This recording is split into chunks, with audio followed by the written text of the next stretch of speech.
عاملة ايه؟ الحمد لله. انا شايفه بالنسبه لسمات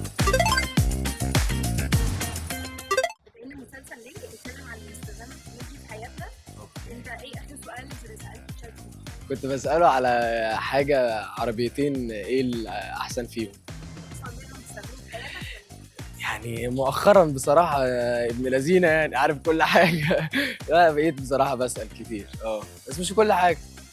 لا في حاجات معينة مش هسأله في حاجات شخصية يعني بسأل بقى في الحاجات اللي جوجل يعني بجوجل. الفتره دي هي اللي احنا بنكري صور جنب الناس مثلا ان احنا نفسنا أيوة صور مع شفتها. ممثل. انت بقى نفسك تعمل الصور دي كريتها مع مين؟ مع جدتي الله يرحمها، ممكن أعملها بقى مع الجيل العظيم زمان بقى أستاذ أحمد زكي وعادل إمام.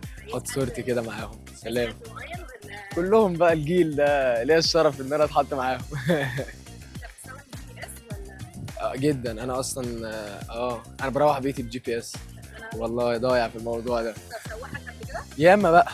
ماشي وراه وحش. تمام هنلعب لعبه مش بتصور يلا. انستجرام ولا تيك توك؟ ايه ده تصدقي انستجرام.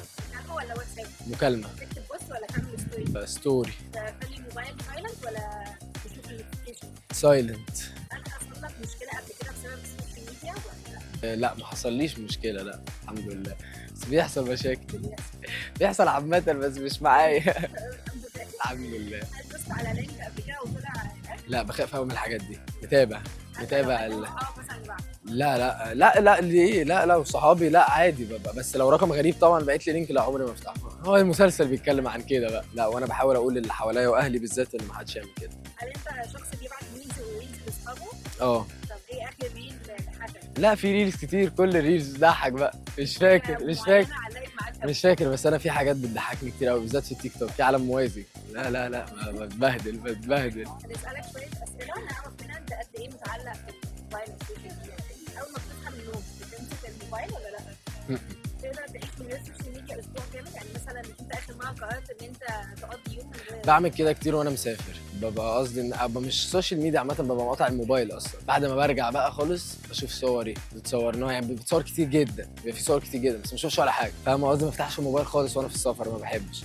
سافر كده وارجع بقى وانا في القاهره اشوف بقى الصور والفيديوهات والحاجات كلها. هنلعب لعبة مع بعض. ماشي. تقول لي الشخصيات الموجودة في المسلسل مين أكتر واحد بياكل في اللوكيشن؟ اكتر واحد بياكل في اللوكيشن يعني ممكن يبقى انا فين صورتي؟ مش حاطين صورتي؟ لا إحنا قررنا إن أنت هتكتب عن صحابك. طب ماشي، طب استنى ممكن طبعا أستاذ سيد بياكل واكيل بقى. هو مش فكره اكتر واحد بياكل، بس هو مزاج بقى في الاكل، لازم ياكل مش عارف ايه جنب ايه فاكتر حد بحب اكل معاه بصراحه. مين أكتر حد بينسى الكلام وبيخليك تبتدي المشهد؟ لا مفيش. لا مش مفيش في الصور دي طبعا، لا كلهم اساتذه يعني. طبعا. لو في مشهد جد جدا مين ممكن يضحك؟ هي فرح نكديه جدا اصلا بس هي بتضحك في نفس الوقت كتير قوي. يعني هي طالعه نكديه بس بتضحك كتير.